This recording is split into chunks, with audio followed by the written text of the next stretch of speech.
Hello friends, आज की video में बात करेंगे nature and scope of mental health nursing. जैसा कि आप सिलेबस में देख सकते हो, फर्स्ट यूनिट में दिया गया है nature and scope of mental health nursing. Nature को हम अलग डिस्कस करेंगे, स्कोप को हम अलग डिस्कस करेंगे। वीडियो स्टार्ट करने से पहले आपको बता दूं, अगर आप चैनल पे नए हैं तो चैनल को सब्सक्राइब कर लें, क्योंकि आपको मेरे चैनल पे अकॉर्डिंग टू सिलेबस आपको यहाँ पे नोट्स मिलेंगे। तो इसलिए चैनल को आपको सब्सक्राइब कर लेना है और वीडियो को भी लास्ट तक देखना है। वीडियो को बीच में स्किप नहीं करना है, वरना आपको टॉपिक समझ में नहीं आएगा। तो वीडियो में आपको एंड तक रहना है। तो चलिए स्टार्ट करते हैं। सबसे पहले हम देखेंगे nature of mental health nursing. जो मेंटल हेल्थ नर्सिंग होती है उसका नेचर कैसा होना चाहिए। Psychiatric nursing is a profession, processing is unique history, ideology, knowledge and skill. जो साइकेट्रिक नर्सिंग होती है वो एक प्रोफेशन होता है। मतलब जो भी हॉस्पिटल में नर्सेस काम करती है, जो भी साइकेट्रिक नर्स होती हैं, उनको पता है कि मुझे ईसीटी कैसे देना है किसी पेशेंट को, कोई भी हमें उसको ट्रीटमेंट देना है, कोई भी हम उसको ड्रग प्रिस्क्राइब कर रहे हैं। तो क्योंकि साइकेट्रिक नर्स एक स्पेशलाइज ट्रेनिंग ली होती है उसने मेंटल हेल्थ में, तो उसको सारा चीज़ पता होता है प्रॉपर। तो हम बोल सकते हैं psychiatric is a profession. Psychiatric nursing एक प्रोफेशन है। प्रोसेसिंग इट यूनिक हिस्ट्री, और इसकी यूनिक हिस्ट्री है। मतलब आप इसकी हिस्ट्री में देखोगे 1770 से पहले लोग थे जो जिनको मेंटल डिसऑर्डर हो जाता था। लोग सोचते थे इसके ऊपर कोई भूत प्रेत है या किसी कोई शक्ति आ गई इसके अंदर, तो लोग उसके साथ में बहुत गलत व्यवहार करते थे। जैसे उसको बांध के कमरे में डाल देते थे, उसको मारते थे, पीटते थे। तो पहले मेंटल डिसऑर्डर को लेके बहुत सारे ये आप देखने को मिलेंगे। भूत प्रेत को लेके कोई इसके अंदर शक्ति आ गई, पहले ये सब था। इसलिए इसकी एक यूनिक हिस्ट्री है। आप इसकी अगर हिस्ट्री पढ़ोगे तो आपको यूनिक मिलेगी। Ideology, knowledge and skill.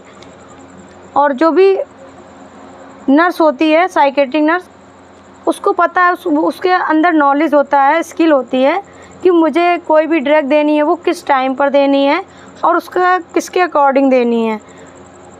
Next है it provide service to individual whose primary health need are related to mental emotional development problem. जो भी नर्स है, जो साइकेट्रिक नर्स है, वो उसको सर्विसेज किस बेस पे प्रोवाइड करती है। अगर उसको कोई मेंटल से लेके प्रॉब्लम है, अगर उसको कोई इमोशनल प्रॉब्लम है, अगर उसको डेवलपमेंट में प्रॉब्लम आ रही है, अपने करियर को लेके उसको प्रॉब्लम है, तो उसमें वो उसकी हेल्प करती है और सर्विसेज प्रोवाइड करती है। नेक्स्ट है psychiatric nursing is a specialised area of nursing practice. जैसे कि मैंने आपको स्टार्टिंग में बताया था कि साइकेट्रिक नर्स का एक स्पेशलाइज्ड एरिया होता है नर्सिंग प्रैक्टिस का। कोई भी आके ऐसे उसको गाइड नहीं कर सकता है पेशेंट को। पहले उसमें क्या होता है, वो स्टडी करती है और वो प्रॉपर उस चीज़ को समझती है, मेंटल डिसऑर्डर को, तब जाके वो कहीं वो चीज़ें परफॉर्म करती है।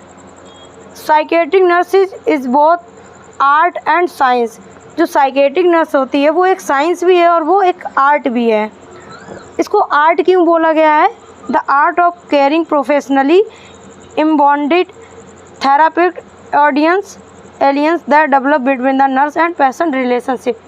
क्योंकि जब कोई भी उसके पास में पेशेंट आता है, जब उसका ट्रीटमेंट चल रहा है, तो वो नर्स पेशेंट के साथ और उनकी फैमिली मेम्बर के साथ में जो रिलेशनशिप क्रिएट करती है, थेराप्यूटिक रिलेशनशिप, इसलिए उसको एक आर्ट भी बोला गया है, क्योंकि ये किसी आर्ट से कम नहीं है। The science of psychiatric nursing include understanding the use of principle of nursing all levels. जो साइकेट्रिक नर्सिंग होती है उसको पता होना चाहिए कि जो प्रिंसिपल है उसको कैसे यूज़ करेंगे और उसको समझेंगे, और जो भी करंट नॉलेज है उसको भी ध्यान में रखे हुए उसको ट्रीटमेंट देंगे। नेक्स्ट हम अब बात करेंगे स्कोप की। अभी तक जो मैंने पढ़ाया वो आपका nature of mental health nursing था। अब आपका स्टार्ट होगा scope of mental health nursing. Psychiatric mental health nursing is a specialised area nursing practice which use the nursing neurological and psychological theories. इसका मीन्स ये है कि जैसा मैंने आपको बताया कि ये स्पेशलाइज्ड एरिया में ट्रेनिंग होती है इनकी, क्योंकि ये ह्यूमन के बिहेवियर को अच्छी तरीके से समझ सकती हैं क्योंकि इनको स्पेशलाइज्ड नॉलेज होती है। और ये जो प्रैक्टिस यूज़ करती हैं जैसे कि न्यूरोलॉजिकल, साइकोलॉजिकल जो थ्योरीज़ हैं उसको कैसे हमें यूज़ करना है, पेशेंट को प्रिवेंट कैसे करना है, कि साइकोलॉजिकल थ्योरी यूज़ करके, न्यूरोलॉजिकल, वो इनमें स्पेशलाइज्ड एरिया होता है, क्योंकि ये कई सारी थ्योरी को यूज़ करके पेशेंट की कंडीशन को रिकवर करती हैं।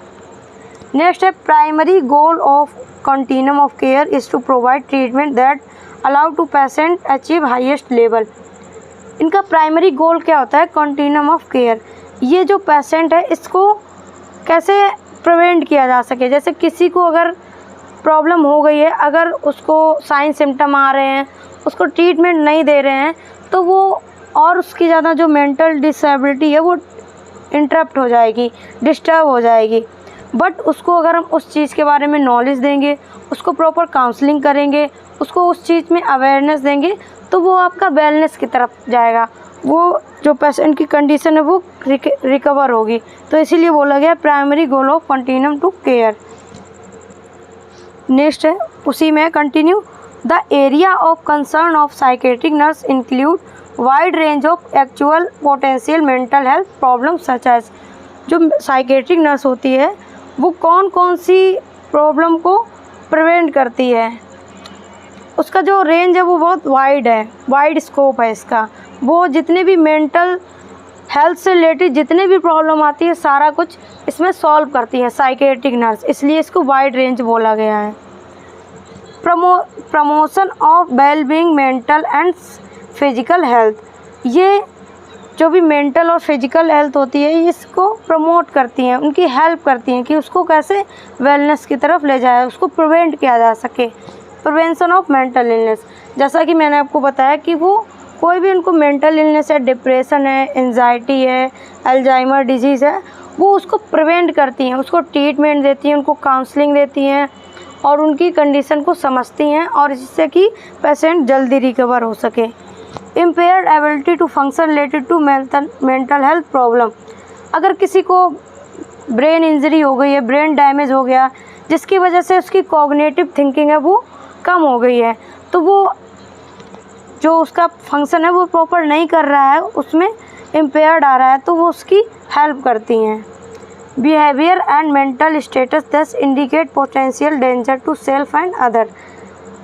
क्या होता है कि कुछ पेशेंट का बिहेवियर चेंज होता है, जो मेंटल स्टेटस होता है वो अदर लोगों को भी हार्म पहुंचा सकता है। जैसे कि अगर किसी का जब तक उसका ब्रेकअप नहीं हुआ था तब तक वो अपने रिलेशनशिप में हैप्पी था, सेटिस्फाइड था, बट उसका अगर ब्रेकअप हो गया है किसी से तो वो खुद को भी डेंजर मतलब सुसाइड करने की कोशिश करेगा, वो अपने आसपास की चीज़ों को तोड़ेगा, अपना फ़ोन फोड़ देता है, वो अदर लोगों को भी हार्म पहुंचा सकता है। तो उस स्टेट को, जो वो स्टेट होती है, वो कंडीशन होती है, वो नर्स उसको प्रिवेंट करती है, उसको रिकवर करती है पेशेंट को। Side effect of complication associated with psychopharmacological intervention and other treatment modality, अगर किसी को साइड इफ़ेक्ट आ रहा है साइकोफार्माकोलॉजिकल, अगर किसी को किसी भी मेडिसिन का साइड इफ़ेक्ट आ रहा है, उसकी वजह से कोई अबनॉर्मल एक्टिविटीज़ कर रहा है, तो वो भी उसको प्रिवेंट करती हैं। Alcohol and substance abuse dependence problem, अगर कोई पेशेंट है, कोई भी पर्सन है, वो अल्कोहल नहीं छोड़ पा रहा है और उसके अंदर कोई भी अब्यूज़ है, उसको वो नहीं स्किप कर पा रहा है, तो वो उनकी हेल्प करती हैं, उनकी काउंसलिंग करती हैं, उनको समझाती हैं, उनके फैमिली मेम्बर से भी बात करती हैं, तो वो उस चीज़ को छुड़वाने में उसकी हेल्प करती हैं। इमोशनल स्ट्रेस और crisis related to illness, pain, disability and loss, जो भी उसका इमोशनल स्ट्रेस है वो उसके इलनेस को लेके भी हो सकता है, उसके कोई भी पेन हो सकता है, उसमें कोई भी डिसेबिलिटी हो सकती है, या उसने अपना कोई भी बॉडी का कोई भी ऑर्गन लॉस कर दिया है, या अपने लव वन को, वो पर्सन भी कोई हो सकता है, तो वो उसका जो इमोशनल स्ट्रेस है वो भी कम करती हैं। वो चाहे उसका इलनेस से रिलेटेड हो, वो किसी भी तरीके का उसका पेन हो सकता है, इमोशनली डिस्टर्ब हो सकता है पर्सन, और डिसेबिलिटी हो सकता है, उसका हाथ नहीं है, पैर नहीं है, तो वो पर्सन एंजाइटी और डिप्रेशन में चला जाता है, जिसको वो प्रिवेंट करती हैं। तो ये हमारा था आज का topic nature and scope of mental health nursing. Video अच्छा लगा तो वीडियो को लाइक करें, चैनल पे नए तो चैनल को सब्सक्राइब करें एंड वीडियो को शेयर भी करें। Thank you for watching my video.